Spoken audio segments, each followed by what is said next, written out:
안녕하세요. 이 채널의 열렬한 팬인 70대 여자입니다. 매일 여기에 들어와 재미난 사연을 들으며 울고 웃고 댓글까지 달아가며 지내는 게 삶의 낙 중 하나인데요. 항상 감사한 마음을 가지고 있어서 저의 사연을 보태드리면 어떨까 해서 글을 쓰게 됐습니다. 제가 연필로 쓰고 아들이 컴퓨터로 옮겨 적어서 보내준다고 해서 용기를 냈어요. 이야기는 아들을 결혼시키기 전 대환장할 만한 사연입니다. 반전은 기본에다 경악할 만한 이야기들이 쑥쑥 들어있으니 꼭 이 노인네의 이야기를 들어주세요. 남편과 저는 20대 후반에 비교적 늦은 결혼을 했어요. 제 나이가 70대라는 걸 감안하면 많이 늦게 한 편이죠. 제가 고등학교를 졸업하고 줄곧 동생들을 위해 돈을 벌다 보니 그렇게 됐답니다. 여하튼 남편과 결혼 후에도 일은 계속했어요. 제가 하는 일이 부동산 일이었는데 사람들을 많이 만나고 움직이는 게 좋아서 쉴 생각을 아예 하지 않았답니다. 그러다 30 중반쯤에 늦은 임신을 하게 됐고 이듬해 건강하고 잘생긴 아들을 출산했어요.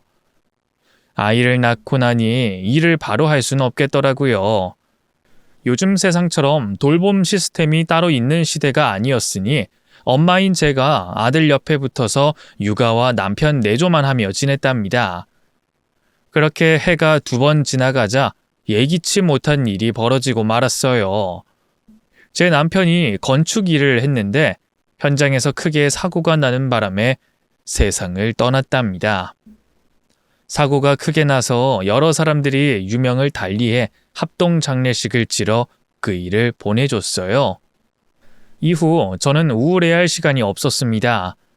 남편이 남겨두고 간 재산이 꽤 있긴 했지만 홀로 아들을 키워야 해서 바삐 살아가게 됐어요. 다행히 동네에서 아기들을 돌봐주는 아주머니가 있어서 한 달에 얼마씩 돈을 들이며 주간 시간에는 아들을 그 돌봄 아주머니께 맡겼습니다. 그리고 제가 하던 일인 부동산 중개 일을 이어나갔어요. 이 일은 저에게 천직과도 같아서 힘든 순간에도 재밌게 넘어갔고 계약을 달성하면 짜릿한 쾌감을 느끼기도 했답니다. 그렇게 강산이 3번 바뀌는 동안 아들을 남부럽지 않게 키웠어요. 학교에 다닐 때는 사교육을 있는 거 없는 거 다 시켜줘 명문대 법대에 보냈고 군대에 다녀와서는 로스쿨까지 보내서 변호사까지 만들어 놨답니다. 어느새 제 나이는 70대가 됐고 그동안 모아둔 재산도 많고 부동산도 여러 개 마련해 놔서 노후 걱정을 하지 않아도 돼 은퇴를 하게 됐습니다. 아들은 중형 로펌에서 다양한 변호를 맡으며 경력을 쌓아가는 신입 변호사로 열심히 일했어요. 그런 아들을 보며 이제 딱 하나만 더 이뤄지면 더할 나위 없을 것 같았습니다. 그건 바로 여러분들도 예상했을 결혼이었죠. 자식이 자식을 낳고 사는 모습만 보면 진짜 여한이 없을 것 같았습니다. 그래서 30이 훌쩍 넘은 아들에게 결혼하라는 말을 했더니 이미 만나고 있는 애인이 있는 데다가 결혼까지 결심해서 곧 인사시켜준다고 하더라고요. 그 말을 들은 저는 세상 떠나가는 호탕한 웃음을 지으며 기뻐했습니다. 곧 저의 마지막 꿈이 머지않았다고 생각하니 그동안 고생하며 살아왔던 게 쑥 하고 내려가더라고요. 그래서 며칠 뒤 아들이 예고했던 며느리감이 집으로 인사를 왔답니다. 얼굴이 아주 예쁜 건 아니지만 복스럽고 선한 눈매가 마음에 들었어요. 아이고, 우리 아들이 결혼하고 싶다는 아가씨를 드디어 만나네. 인상이 참 선하고 예쁘네요. 감사합니다, 어머님. 상호 오빠한테 비하면 제가 많이 부족하죠. 아유, 부족하긴. 사람이 마음이 맞는 짝이랑 결혼해서 잘 살면 그만이에요. 그렇게 말하긴 했지만 며느리감의 집안과 직업이 궁금하더라고요. 그래서 넌지시 물어봤더니 집안은 평범한데 직업이 종합병원에서 일하는 일반이라고 하더군요. 전문의였으면 더 좋았겠지만 며느리 될 사람이 의사라고 하니 더 마음에 들더라고요. 저는 안 그럴 줄 알았는데 속물이었나 봅니다. 처음 며느리를 보고 흔쾌히 결혼 승낙을 해줬어요. 성격도 무척 좋은데다가 빠지는 부분도 없었고 무엇보다 아들이 며느리를 보는 사랑의 시선을 보니 결혼하면 아주 잘 살겠구나, 금세 손주를 볼 수 있겠구나 하는 마음이 절로 들었네요. 그래서 정확히 보름 뒤에 상견례를 바로 하게 됐습니다. 아들 장가 보낼 마음에 들떠서 새벽부터 일어나 꽃단장을 했답니다. 물론 쭈글쭈글 늙은이라 꾸며도 많이 다르지 않긴 했습니다. 아들의 차를 타고 서울 강남에 있는 고급 한정식 집에 들어가 예약한 방으로 들어갔어요. 저희가 조금 일찍 와서 사돈과 며느리는 아직 도착 전이었죠. 긴장이 돼서 물을 연거푸 석 잔을 마시고 나자 예비 며느리와 사돈이 들어왔습니다. 그런데 사돈을 보자마자 깜짝 놀라고 말았어요. 머리카락은 80년대 미스코리아처럼 사자머리로 만들었고 얼굴 화장은 쥐잡아 먹은 듯한 입술과 하얀 찹쌀떡처럼 얼굴을 새하얗게 칠했더라고요. 또 옷은 무지개색이 다 들어있는 화려한 옷에다 구두는 페리스 힐튼 버금가는 키리를 신고 있었답니다. 거기서 끝이면 다행이게요. 금목걸이와 금팔찌 그리고 10손가락에 금반지를 다 끼고 있었어요. 며느리가 수수해서 사돈도 비슷할 거라 생각했는데 전혀 달랐답니다. 많이 놀라긴 했지만 그래도 아들의 장모가 될 사람이니 최대한 예의 바르게 자리에서 일어나 허리를 숙여 인사를 드렸어요. 사돈 안녕하십니까? 엄청 멋쟁이시군요. 아름다우십니다. 제가 좀 아름답긴 하죠? 길을 걸으면 젊은 남자들이 꼭 전화번호 알려달라고 한다니까요. 내일 모레 칠순인데 아직도 40대 후반으로 보는 남자가 많더라고요. 하여튼 이놈의 인기는 식을 줄 모른다니까요. 아유, 그러시구나. 그런데 충분히 그럴 것 같아요. 동안 미모에 꾸밀 줄도 아시는 분이니 남자들이 가만히 내버려 두겠어요? 젊게 사시는 걸 보니 부럽네요. 그래요? 그럼 나중에 내가 코디 좀 해줄게요. 그 화장하는 법도 가르쳐드리고요. 저는 당연히 싫었지만 애써 미소를 지으며 꼭 같이 꾸미는 시간을 가져보자고 대답했습니다. 분위기가 무르익어가며 식당에서 나오는 최고급 코스 요리를 맛봤어요. 배까지 든든하게 차니 슬슬 결혼 이야기에 대한 대화로 넘어갔습니다.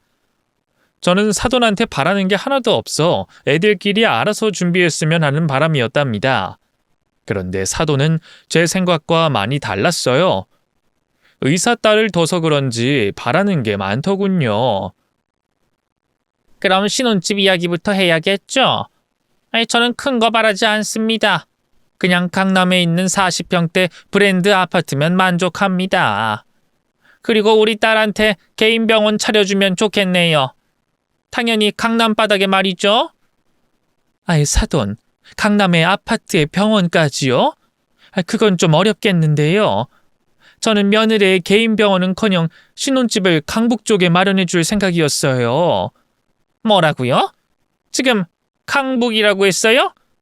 우리 딸 같은 엘리트를 강북에 보내겠다니 어처구니가 없네요. 의사 며느리를 데려가면서 이 정도도 못해주시면 좀 곤란한데? 사돈은 입을 삐죽거리면서 불만을 표시했습니다. 어처구니가 없는 건 사돈뿐만 아니라 저 역시 그랬어요. 저한테 강남의 집과 병원, 외제차까지 바라면서 정작 사돈 측은 작은 혼수만 해오겠다고 하는 겁니다. 제 아들이 변호사라 빠지는 사람도 아닌데 진짜 웃기는 사람이더라고요. 더군다나 예비 며느리는 전문의도 아니고 일반인데 의사라는 타이틀 하나 가지고 장사를 하려고 하는 게 기가 막혔어요. 저는 이런 집안에 아들을 내어주면 안 되겠다는 판단이 들었죠. 제가 강남에 집이랑 병원 못 해주겠다고 하면 이 결혼은 못하게 되는 거죠? 저 그럼 이 결혼 없도록 하겠습니다. 딸 가지고 장사하는 집안에 제 아들 줄 수 없습니다. 뭐요? 내가 파란 게 얼마나 된다고 장사한다는 소리를 해요? 의사 엄마들은 이것보다 더한 걸 요구한다고요. 됐습니다. 더 말해봐야 기분만 상하니 저는 이만 일어나렵니다. 식사 다 하시고 알아서 들어가세요. 그렇게 아들의 결혼을 파토내기로 하고 한식당에서 나왔습니다. 그런데 아들 녀석이 저를 따라 나와서 연신 설득하더군요. 엄마 화 좀 가라앉히세요. 좋게 좋게 이야기해서 협의점을 찾으면 되잖아요. 얼른 다시 들어가요, 엄마. 저 여정이 진짜 사랑해요. 이 화상아, 넌 이 순간에도 결혼이 하고 싶니? 너 저 집에 장가가면 평생 이용만 당하고 살 거야. 네 색식감도 꼬리가 9 달린 여우란 말이야. 모녀가 쌍으로 돈 밝히고 있는 게 보이지 않니? 엄마, 요즘 세상에 이 정도는 다 해요. 돈 때문에 싸우고 이혼하고 돈 때문에 하하호호 웃으며 사는 거잖아요. 엄마, 들어가서 다시 이야기해요. 제가 강남에 집을 구하는 건 어렵다고 할 테니까 다시 협의점을 찾아보자고요. 제발요, 엄마. 아들놈이 예비 며느리를 진심으로 사랑하고 있다며 무조건 결혼을 하고 말겠다고 하더군요. 계속되는 설득에 잠시 걸음을 멈추고 생각을 해봤어요. 사돈이 많은 걸 바라는 게 괘씸하고 얄밉긴 했지만 아들이 결혼시켜주지 않으면 제 얼굴을 안 볼 것 같아서 이성적으로 판단했습니다. 그래서 아들에게 개인 병원을 차려주는 건 말도 안 되니 신혼집만 강남에 마련해주고 평수도 절반을 줄인 20평대 아파트로 해주겠다고 일렀습니다. 그러자 자기가 사돈을 이해시키고 협의해보겠다며 저를 다시 상견례장으로 데리고 갔어요. 이윽고 다시 식당 안으로 들어서고 저희 룸 앞에 섰더니 사돈과 며느리의 대화 소리가 들렸습니다. 아주 기가 막힌 이야기를 나누고 있더군요. 여정아, 저 양반 돈 좀 있는 거 맞아? 꼴랑 강남에 집이랑 병원 좀 차려달랬다고 저렇게 야단이 있니? 그러고 보니 저 양반 사는 집이 어딘지 모르는구나. 집이 강남이 아니야? 강남 아니야. 저기 달동네에 살아. 너 지금 뭐라고 그랬니? 달동네? 야, 넌 정신이 있는 거니 없는 거니? 지난번 판사 사윗감을 냅다 차버리더니 꼴랑 달동네에 사는 집구석에 시집 가겠다고 한 거야? 어쩐지 내가 과한 요구를 한 것도 아닌데 심하게 오바하더라. 됐다. 저런 없는 집구석이랑은 인연을 맺을 필요 없다. 난 이 결혼 결사반대다. 아휴, 어디 그지 같은 게 들러붙었네. 엄마 조용히 해. 종수 씨가 어머님 데리러 갔잖아. 지금 오고 있는 중일지도 모른다고. 그리고 엄마는 내가 바보로 보여? 겨우 달동네 사는 집에 시집 가겠냐는 말이야. 우리 어머님 엄청난 부자가 될 거야. 그 달동네가 곧 재개발이 된대. 꼴랑 재개발 가지고 호들갑인 거니? 너도 참. 도대체 언제 철들래? 엄마, 한국말은 끝까지 들어야지. 내 말 들어봐. 시어머니가 달동네에 집만 있는 게 아니야. 여관이랑 고시원, 주택 7채를 가지고 있으셔. 게다가 땅까지 소유하고 있어서 재개발 들어가는 순간 억만장자가 될 거야. 내가 그 달동네 근처 부동산에 가서 알아봤는데 시어머니가 가질 재산이 최소 100억이라고 했어. 어마무시한 부자가 될 거라고. 아니 그게 사실이야? 넌 그런 정보가 있으면 진작에 엄마한테 알려줬어야지. 그럼 내가 납작 엎드려서 아부 떨었을 거 아니냐? 내가 말했으면 엄마는 또 100억이 어쨌네 저쨌네 하면서 엄청나게 돈 밝히는 소리만 했을걸? 아휴, 몰라. 조용히 기다려봐. 곧 종수 씨가 시어머니 데리고 오면 엄마가 먼저 사과해. 알았지? 100억 부자 사돈인데 당연히 사과를 해야지. 돈 많은 사돈이니 나도 팔자 피게 생겼구나. 아싸! 두 모녀의 대화는 거기서 끝이 났습니다. 룸 앞에서 이 모든 걸 들은 저는 당장 문을 쾅 열고 화를 냈답니다. 엄마나 딸이나 둘이서 아주 짝짝꿍 잘 맞으시네요. 부동산에 가서 내 재산이 얼마나 될지 조사를 하고 며느리 자리로 들어오려고 했다고? 진짜 보통 내기가 아니네. 어이, 내가 하는 말 잘 들어요. 당신 같은 속물에 거지근성 충만한 버러지 같은 것들한테는 절대 내 아들 못 줘. 다시 내 아들 앞에 나타나지 마. 저의 호통에 사돈과 며느리는 크게 당황해서 아무 말도 못하고 고개를 숙이고 있었습니다.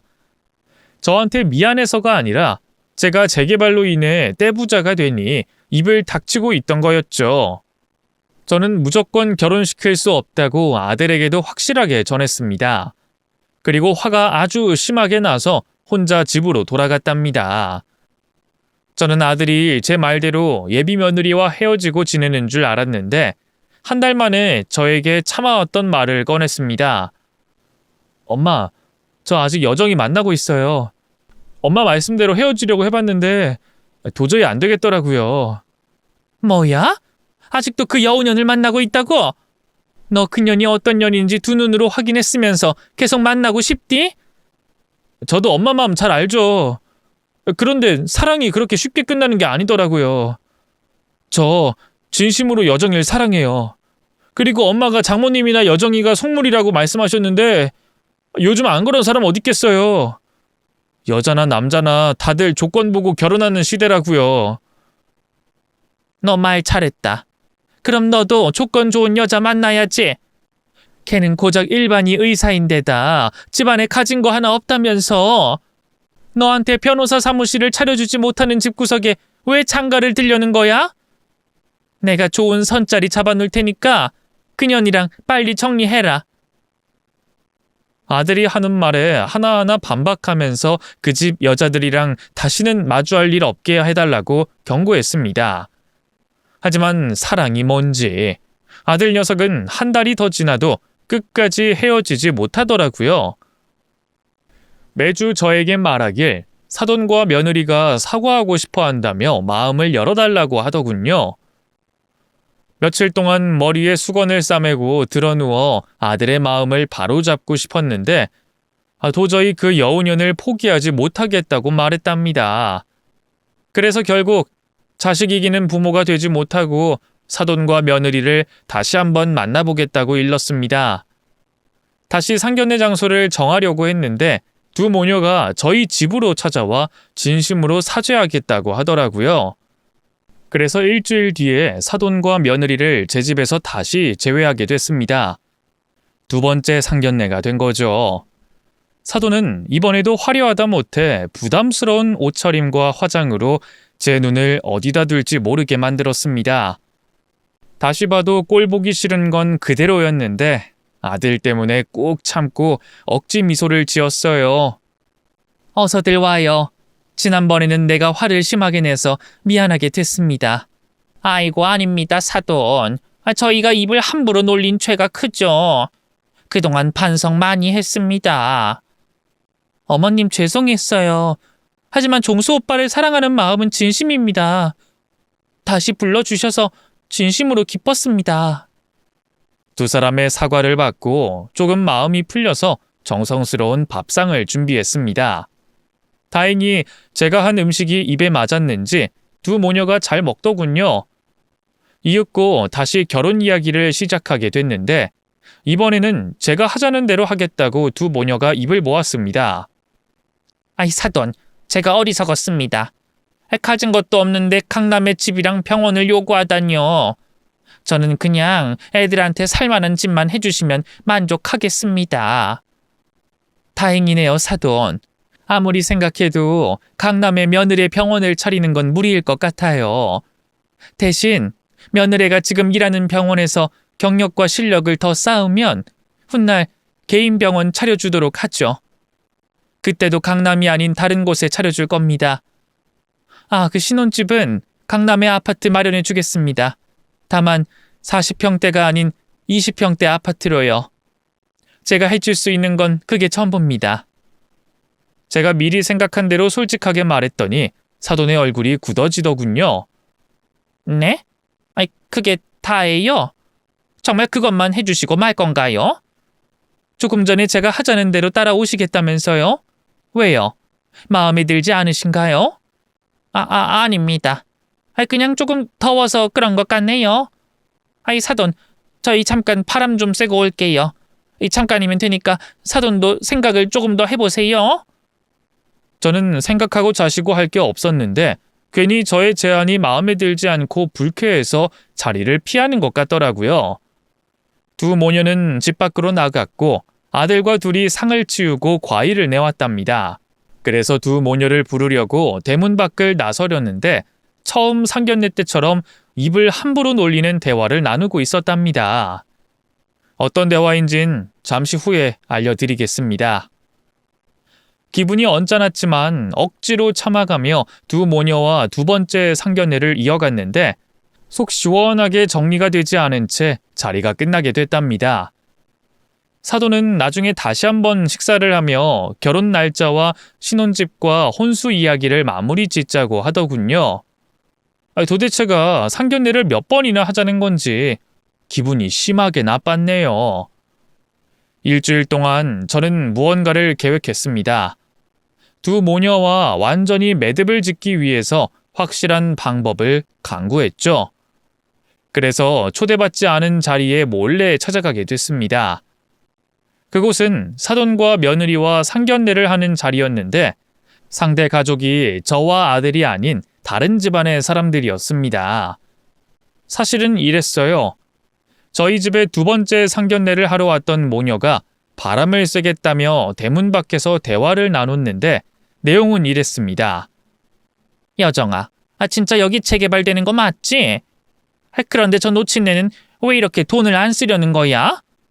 고작 강남의 20평대 아파트라니.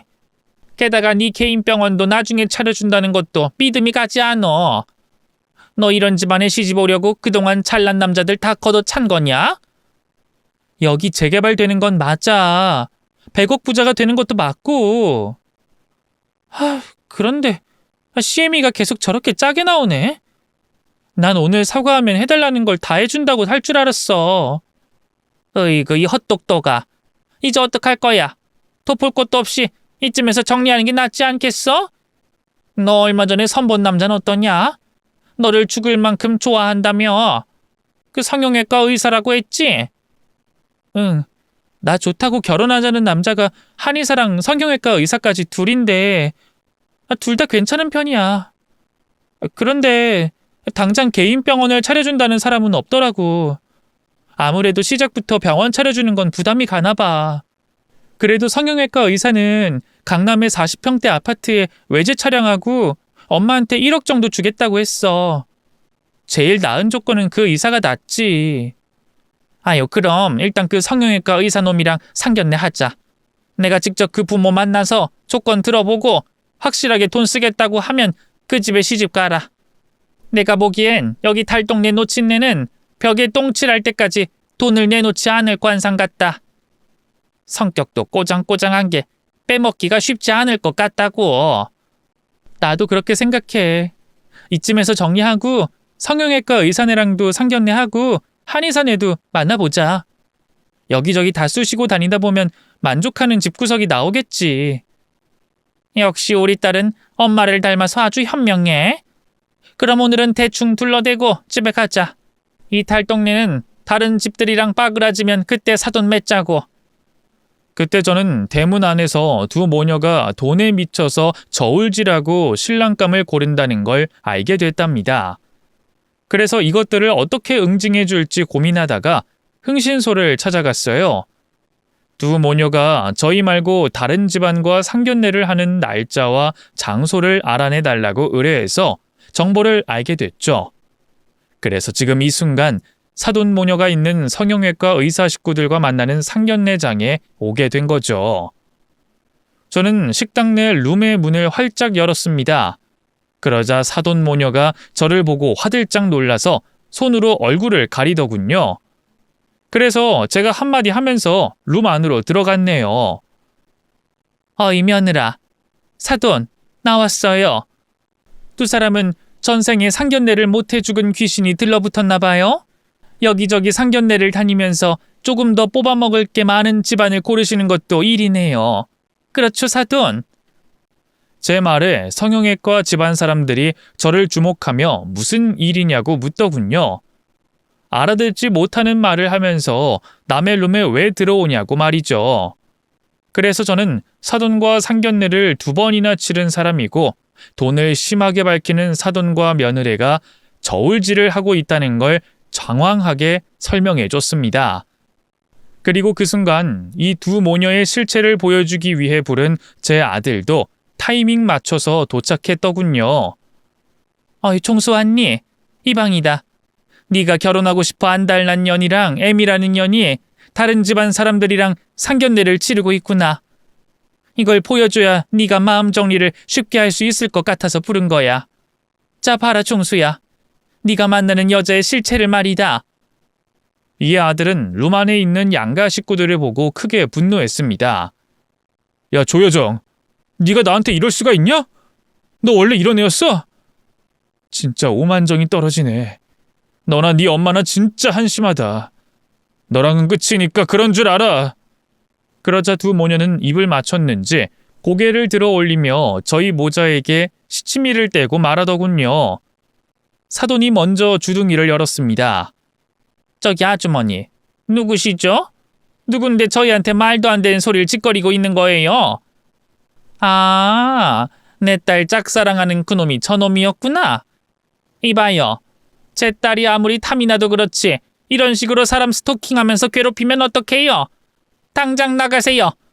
경찰 부르기 전에 꺼지라고. 뭐요? 짝사랑, 스토킹? 내가 니들이 원하는 강남의 집과 병원을 차려주지 않겠다고 하니까 이 집 식구들 만나러 온 거잖아. 제가 재차 말했더니 며느리가 시치미를 떼며 주둥이를 열었습니다. 이보세요, 아주머니. 이런다고 해서 제가 아주머니 아들을 받아주지 않아요. 스토킹이 엄연한 범죄인 건 아세요? 아무리 제가 좋아도 그렇지 이런 식으로 남의 경사 망치려고 드는 건 아니죠. 며느리는 저와 아들에게 그렇게 거짓말을 하며 지 앞에 있는 성형외과 의사에게 오빠, 저 사람들 이상한 사람들이야. 괜히 오해하지 마. 내가 종업원 불러서 내쫓을게. 라고 천연덕스럽게 연기를 참 잘하더라고요. 제가 녹음이라도 했더라면 바로 증거를 들이밀고 상견례 자리를 끝장낼 수 있었는데 아쉽게도 성형외과 부모들은 제 말을 믿지 않는 것 같았습니다. 그런데 그 순간 멀리 있어서 잘 보이지 않던 성형외과 의사가 자리에서 벌떡 일어나 제 아들을 향해 오더군요. 혹시 주먹 다툼이라도 하려는 건가 싶어서 긴장이 됐답니다. 그런데 의사는 아들을 끌어안으며 말했어요. 야 종수야, 오랜만이야 임마. 나야 나. 고등학교 동창 김운수. 야 너 변호사 됐다는 소식은 들었는데 이렇게 만나는구나. 그러자 아들은 며느리의 다른 신랑감이자 동창인 친구를 보며 아 운수구나. 야 진짜 오랜만이다. 야 나도 너 의사 됐다는 소식은 들었어. 야 그런데 이런 데서 다 보네. 야 이걸 반갑다고 해야 하는지 모르겠지만 반갑다 친구야 하고 인사를 나눴네요. 그제야 저희에게 신뢰감이 생겼는지 아들 친구와 부모가 저희 상황을 다시 듣게 됐고 사돈과 며느리가 얼마나 간사하고 추악한 속물의 그지들인지 제대로 알게 됐답니다. 그래서 먼저 아들 친구인 성형외과 의사가 며느리에게 다가가 큼지막한 손바닥으로 뒤통수를 갈겼습니다. 이 거지 같은 년, 어디 할 짓이 없어서 상견례로 간을 보고 다녀? 전문의도 아니고 일반인 주제 개인 병원 차려달라고 할 때부터 욕심이 과하다 생각했다. 그런데 아니나 다를까 사자들만 골라서 돈 많은 집을 찾아다닌 거냐? 아니지. 돈을 많이 써줄 시댁을 찾고 있던 거네. 양다리도 아니라 문어다리였다니. 생긴 건 평범하게 생겨서 남자들을 어떻게 홀렸나 몰라. 아휴, 내가 이런 년이랑 결혼하려고 했다니 진짜 부끄럽네. 아, 왜 때려? 오빠가 나랑 결혼하고 싶다며. 그래서 소원 들어주려고 그랬더니 겨우 여자 과거를 보고 판단하는 놈이었냐? 내가 오빠랑 결혼하기 전에 누굴 만나든 양다리든 무슨 상관인데? 다 정리할 생각이었어. 오빠랑 결혼할 생각이었단 말이야. 그런데 날 때려? 난 여자한테 손 찍어 하는 놈이랑은 절대 결혼 못해. 엄마 일어나자. 남자가 이놈만 있는 것도 아닌데 참고 앉아있을 필요가 없다고. 그래 맞다. 뭔 남자가 저렇게 속이 좁은 건지. 우리한테 버림당했다고 찾아온 노친네랑 애새끼나 거기에 장단 맞추고 연병하는 이런 새끼는 필요 없다. 아직 너 좋다는 한의사도 있고 다른 남자들을 얼마든지 만날 수 있으니까 얘네들은 여기서 정리하자. 아이, 재수없어. 두 모녀는 아주 뻔뻔하게 피해자 코스프레를 하며 자리에서 일어나 밖으로 나가려고 하더군요. 하지만 아들 친구의 부모가 이를 가만히 두지 않으려고 룸 앞으로 와서 가로막았습니다. 글을 쓰다 보니 관계가 엄청 복잡하네요. 아들 친구 부모를 아저씨 아줌마라고 호칭하면서 쓰도록 할게요.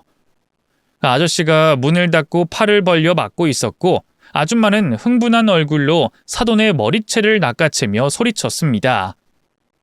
이 썩으려나? 감히 우리를 조롱하고 저울질을 해? 이 여자 아니었으면 깜빡 속고 니년이랑 사돈 맺을 뻔했다고. 내 아들 인생 망칠 뻔했단 말이야. 이 썩어빠진 거지년아. 아이, 왜 이래요? 의사 집안 사람이 교양머리 없게 이게 뭐하는 짓이에요? 아이씨, 성질 돋게 만드네. 이 옆에 내가... 야, 너 좋은 말 할 때 놔라. 나 화나면 무지하게 무섭거든. 아줌마는 콧방귀를 뀌고 계속해서 사돈의 머리채를 잡고 흔들어댔습니다. 이에 사돈도 아줌마의 머리채를 잡고 싸우기 시작했어요. 그러자 며느리가 아줌마의 머리채를 잡더군요. 2대1인 상황이 돼서 저도 싸움에 끼게 됐습니다. 제가 일으킨 일이니 끝까지 책임지기로 마음을 먹었죠. 그동안 몸을 쓰지 않긴 했지만 어디 가서 져본 적이 없는 악바리 근성이 있었습니다. 하여튼 저는 며느리의 머리채와 사돈의 머리채를 동시에 잡고 아줌마에게서 떨어지게 만들었어요. 그러자 몸이 자유로워진 아줌마가 양손을 들어 올려 두 모녀의 따귀와 배를 갈겨댔습니다. 짝짝거리는 소리가 어찌나 크게 울렸던지 다른 룸에 있던 손님들이 구경을 나왔어요.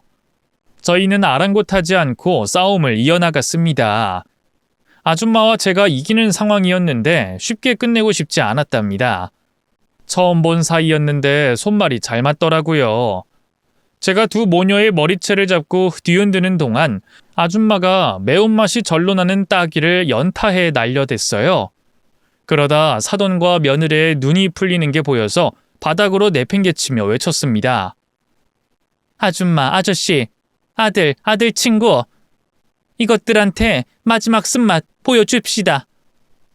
제가 먼저 테이블에 올려져 있던 차갑게 식은 김치 전골을 두 모녀에게 뿌려대자 나머지 사람들이 양념게장, 생선 대가리 등 뾰족하고 냄새나는 음식들을 마구마구 던졌습니다. 두 모녀는 완전히 패배한 걸 알고 있어 몸을 웅크리고 가만히 맞고만 있었답니다. 그렇게 통쾌한 응징을 하고 있었는데 식당 지배인과 종업원들이 달려와서 뜯어 말리는 바람에 상황이 종료됐어요. 두 사람은 만신창이가 된 채로 집으로 돌아갔고 저희 모자와 아들 친구 가족들이 다시 음식을 주문해서 배를 채우고 헤어졌답니다. 이렇게 아들이 속물이자 거지근성인 며느리년을 깨끗하게 잊게 됐고 모든 게 바로 잡히는 것 같았습니다. 그런데 저는 두 모녀가 계속 이렇게 더럽고 추악하게 돈 많은 집을 찾으러 다녀서 피해자가 생길까봐 이를 회방 놓기로 결심했답니다. 이번에도 흥신소 사람을 섭외해서 사돈과 며느리의 일거수일투족을 알게 됐어요. 의대 나와서 일반이가 된 거 하나만 믿고 여전히 사짜 남자들을 만나러 다니더라고요. 그래서 두 모녀의 신상을 여기저기 뿌리기 시작했어요. 어떤 종자인지 자세히 알리는 글과 함께 말이죠. 변호사인 아들은 변호사들에게 각별히 조심해야 하는 여자라고 두 모녀 정보를 뿌리게 했고 아들 친구인 성형외과 의사에겐 의사들에게 정보를 뿌리라고 시켰답니다. 또 여기저기 인터넷에 두 모녀에 대한 글을 수십 군데에 올렸어요. 나중에 명예훼손으로 고소를 당하면 벌금을 물 작정을 하고 이 같은 복수를 이어갔답니다. 그럼에도 어떻게 된 일인지 사돈과 며느리는 사짜 남자들을 꼬셔서 상견례를 치르더군요. 저는 그걸 가만히 보고 있을 수 없어 같이 싸웠던 아줌마에게 연락해 응징에 나섰습니다. 진실을 고하고 피해자를 없애려고 하는 훌륭한 업이었죠. 제가 쏘아 올린 화살의 사돈과 며느리에는 서울 바닥에서 아주 유명한 진상모녀로 소문이 나서 강남에 있는 웬만한 부자들은 모두 이 사실을 알게 됐습니다. 그렇게 얼마의 시간이 지나자 흥신소 소장에게 연락이 왔는데 두 모녀의 인생이 무너지고 있다고 하더라고요. 며느리는 시집갈 남자는커녕 만나주는 남자가 없어 솔로로 지내는데 일하는 병원에서 일을 제대로 못해서 잘렸다는 겁니다. 의사는 어지간하면 잘리지 않는다는데 얼마나 환자 보는 걸 못했으면 쫓겨났을까요? 이런 년이 개인 병원을 차린다고 생각해보니 보나마나 말아먹을 거라는 걸 새삼 깨달았네요. 그렇게 백수가 되고 마음이 급했던 며느리는 취직만이 답이라고 생각했는지 지방에서 한 의사와 살림을 차렸는데 글쎄 남자가 유부남이었답니다. 그래서 제가 흥신소장에게 부탁해 그 유부남의 아내에게 불륜 사실을 알리도록 했답니다.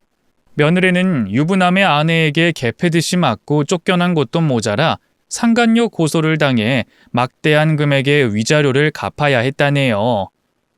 그렇게 잘나가는 남자 하나 물어서 팔자 펴려고 했던 며느리는 의사도 아니고 아무것도 아닌 여자로 처참하게 세월을 보내고 있답니다. 그리고 사돈은 어떻게 된 일인지 흥신소장의 눈에 벗어나 뭐하고 사는지 소식이 끊겨버렸는데 제 이야기의 마지막 반전이 있으니 썩을 사돈이 어떻게 저와 재회할지 끝까지 들어주세요. 이듬해 저희 달동네의 재개발이 시작되기 전에 저는 집과 여관, 고시원, 집 7채와 땅을 모두 팔았습니다. 며느리가 알고 있던 100억 가까이 되는 돈을 받고 처분했죠. 그래서 서울의 한 주택가에 집을 한 채 사서 저의 노후를 맞을 공간을 마련하고 나머지 돈으로 아들의 집과 변호사 사무실을 크게 차려줬어요. 후배 변호사들을 거느리며 일할 수 있는 수장으로 만들어줬죠. 그래서 아들은 3년 동안 사무실을 잘 이끌어서 많은 의뢰인들이 찾는 작은 로펌의 대표이자 변호사로 우뚝 서게 됐습니다. 작년에 데려온 며느리를 생각하면 뭘 제대로 할 수 있겠나 하고 걱정을 많이 했는데 여자 보는 눈만 빼면 빠지는 게 하나도 없는 녀석이었네요. 30대 중반이 넘어가고 있는 아들을 계속 혼자 두는 게 좀 그래서 여자를 소개해 주려고 제 집으로 불렀습니다. 그런데 아들 녀석이 여자를 데리고 들어오더군요. 어머나, 너 연애하고 있었니? 오늘 선자리 잡았다고 부른 건데 만나는 여자가 있었구나. 네, 엄마. 저랑 같이 일하는 후배 변호사이자 결혼할 색시감이에요. 아가씨가 예쁘장하긴 했지만 아들이 지난번 데리고 온 여자를 떠올리면 믿음이 가질 않아서 반갑지 않게 대해줬어요. 아유, 그래. 그 사람을 한 번 보고 어떻게 알겠니? 내 허락 받으려면 여러 번 보도록 하자. 종수 너 엄마 마음 알지? 그럼요. 이해하죠. 제가 어떤 여자를 만나는지 모르는 사람이 어딨겠어요. 서울 바닥에 소문이 파다하다고요. 그런데 지금 애인이랑은 결혼을 꼭 해야겠어요. 글쎄, 네가 고른 여자는 두고 볼 생각이라고 했잖아. 넌 여자 보는 눈이 없어서 지금 당장 허락은 못 해준다고. 엄마, 그게 나 아빠 돼요. 이 사람이 내 아이를 가졌다고요. 그 말을 듣자 뒤통수에서 쥐가 나더군요. 처음 데려온 여자는 이야기를 들으셔서 다들 아시겠지만 두 번째로 데려온 여자는 홀몸이 아니랍니다. 대체 제가 전생에 무슨 죄를 지었다고 아들 녀석이 여자 때문에 이토록 속을 썩이는지 모르겠더라고요. 임신? 아휴, 내가 진짜 너 때문에 미치겠다. 얌전한 놈인 줄 알았더니 매번 부뚜막에 먼저 올라가네. 아유, 내 팔자야. 엄마, 이 사람은 정말 괜찮은 사람이에요. 아니, 저보다 훨씬 나은 사람이에요. 집안도 엄청 부자인데다가 부모님이 매달 수천만 원씩 기부하시는 천사분들이세요. 엄마한테 강남에 뭘 차려달라고 할 일은 절대 없다고요. 네 말 들어보니 훌륭한 집안이구나. 그럼 상견례를 하도록 하자. 아, 이건 확실히 하자. 이 아가씨 집안이 대단해서 상견례를 하겠다는 게 아니야. 홀몸이 아니라서 어쩔 수 없이 하자는 거다. 네, 엄마. 고마워요. 이번에는 실망시켜드리지 않을게요. 그렇게 아들의 결혼을 어쩔 수 없이 허락하고 상견례를 하게 됐습니다. 이젠 상견례만 생각하면 지긋지긋한데 어쩔 도리가 없으니 자리에 나가게 됐죠. 그런데 처음 뵙게 된 사돈내외는 아들의 말처럼 훌륭하고 온화한 마음씨의 사람들이었습니다. 어차피 결혼을 시키게 될 거였지만 사돈내외를 보고 기쁘게 허락해줬네요. 그리고 아들과 새 며느리는 곧 부부가 됐고 제가 마련해준 아파트에서 살기 시작했습니다. 며느리와 자주 부딪혀 봤더니 아주 참하고 착하고 순수한 아이였어요. 지난 며느리와 비교하는 건 어리석은 짓이지만 정말 정반대의 여성이었답니다. 그래서 전 아들보다 며느리를 더 아끼는 시어머니가 됐고 이듬해 손녀가 태어났을 때는 육아를 자청했습니다. 노후를 편하게 보내려고 했는데 어여쁜 손녀를 보니 제 손으로 꼭 키우고 싶었어요. 며느리는 몸을 풀고 변호사 일에 복귀하고 싶다 해서 제가 육아를 책임지기로 한 거죠. 그렇게 바쁘고 힘들기도 하지만 행복한 육아의 삶을 3년 동안 변함없이 이어갔습니다. 그리고 주말에는 오래된 친구들을 만나면서 수다도 떨고 맛있는 걸 먹으러 다니는 식도락으로 지냈네요. 그러던 어느 날 주말에 손녀를 며느리와 아들에게 맡기고 친구의 집으로 놀러 가게 됐어요. 청첩장을 준다고 해서 여러 명의 친구들이 한자리에 모이게 됐죠. 그래서 친구 집에 들어갔더니 가사도우미가 눈에 들어왔어요. 하얀 백발에 삐쩍 마른 게 피죽도 못 먹은 것처럼 보이는 여자였답니다. 그런데 자세히 봤더니 바로 저와 사돈을 맺을 뻔한 썩을 년이었어요. 원수는 외나무 다리에서 만난다는 말이 이럴 때 쓰이는 건지 모르겠지만 원수 같은 년을 친구 집에서 제외하게 됐네요. 흥신소 소장이 추적하다가 놓쳤다더니 오갈 곳이 없어 제 친구 집에서 붙박이 가사도우미로 있었던 거죠. 저는 아무리 썩을 사돈년이 불쌍하게 늙고 고생한 티가 나도 가엾게 느껴지지 않았습니다. 오히려 예전 생각이 치밀어서 마구마구 괴롭혀주고 싶었어요. 그래서 친구들이 다 모인 자리에서 망신을 주기로 했답니다. 어이 아줌마, 나 기억 못해? 왜 아까부터 눈을 피하는 거야? 우리가 보통 인연이 아닌데 계속 모른 척 할 거야? 그러자 친구들이 웅성거리며 어떻게 아는 사이냐고 묻더라고요. 그래서 썩을 년에게 직접 들어보라고 일러줬습니다. 시선이 집중되자 사돈이 어렵게 입을 열었어요. 사모님, 저는 사모님을 처음 뵙습니다. 아이고, 예나 지금이나 모른 척하는 연기는 기깔나게 잘하네. 남의 아들 인생 망치려고 했던 썩을 년아. 그게 무슨 말씀이세요, 사모님? 제가 파출부한다고 무시하고 막말하시려나 본데 사람 그렇게 무시하면 안 됩니다. 그럼 전 상을 다 차렸으니 방에 들어가 있겠습니다. 여배우도 울고 갈 연기 실력을 보이며 등을 돌리더군요. 그래서 저는 어이 옛날 사돈, 내가 예정을 생각해서 당신 딸한테 딱 맞는 사자를 소개시켜주려는데 생각 있어? 라고 옆구리를 찔러주듯이 말했습니다. 그랬더니 썩을 년이 바로 저에게 달려와 세상을 다 가진 표정을 짓더군요. 어머머 사돈, 그게 정말이에요? 안 그래도 우리 딸이 지금 병원에서 잘리고 알바하고 있어요. 아무래도 개인 병원 차려줄 남자를 만나야 재기할 수 있을 것 같아요. 이제야 바로 정체를 밝히네. 내가 소개해줄 사자는 니년도 아는 사람이야. 얼마 전에 뉴스에 나온 사기꾼 오성식이 말이야. 니년이랑 같이 사기치고 다니면 딱 맞을 것 같아서 소개해주고 싶다고. 사기꾼도 사자라고 하잖아? 어때?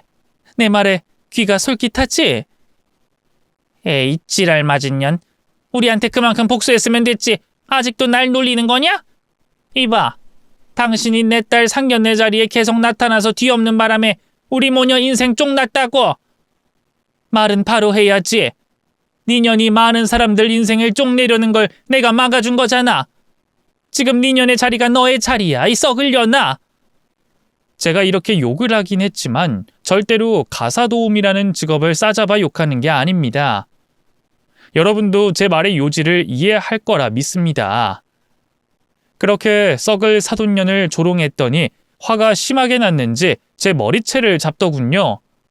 이에 저는 가만히 있었습니다. 제 친구 8명이 사돈년에게 달려들어 흠신 두들겨 패줬거든요. 백발인 머리카락이 절반 이상 뽑히고 뺨따구는 보톡스를 맞은 것처럼 팽팽하게 부어올랐답니다. 사돈년은 엉엉 울면서 팔자 타령을 했는데 저와 친구들은 킥킥거리며 비웃어줬습니다. 이런 썩을 년은 죽을 때까지 괴롭히고 못살게 굴어줘야 한다면서 말이죠. 이윽고 저희 친구들을 초대한 친구가 사돈년의 짐가방을 현관을 향해 집어 던졌습니다. 온갖 쌍욕을 하며 당장 꺼지라고 소리쳤죠. 그러자 오갈 데 없던 사돈년은 비굴하게 무릎을 꿇고 내쫓지 말라고 애원했습니다. 자기 딸이 고시원에서 은둔 생활을 하고 있어 생계를 유지하려면 자기가 돈을 벌어야 한다면서 말이죠.